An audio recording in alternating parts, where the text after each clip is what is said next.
And as you heard, that we'll be sending a lot of testing kits to schools, and here's why. We are keeping our schools open.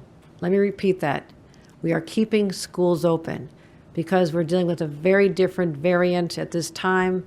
We believe that it's critically important that our children not end up in that same situation they were for so many months when they were so displaced from their normal environment. They did not get the quality of education despite the best efforts of those incredible teachers and parents who struggled every single day alongside their children just to deal with these circumstances we dealt with last time. We're in a different environment, a different circumstance. And so part of our winter surge plan is we are committed to keeping our schools open. And so we wanted to make sure that school districts will follow the test to stay protocols and make sure that they're no longer required to have a PCR test for kids to return, but just a rapid test.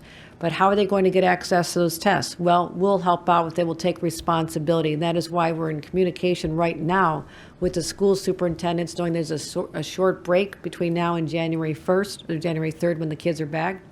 And as we've ordered already, 2 million of the tests we have will be going right to the schools, and parents will be able to receive them. And here's what we want to have happen.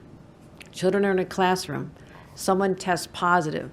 Ordinarily, they would have been sent home for a long period of time, and then even if they go back, someone tests positive again, the next week they're sent home again. This is so disruptive to their education, as well as the parents who've been desperately trying to get back to a normal life, get back to their jobs, and the lack of childcare has been just another area of friction for these families that have been really hit so hard. So we'll be literally making sure that there's in their backpacks, they'll be sent home 2 testing kits.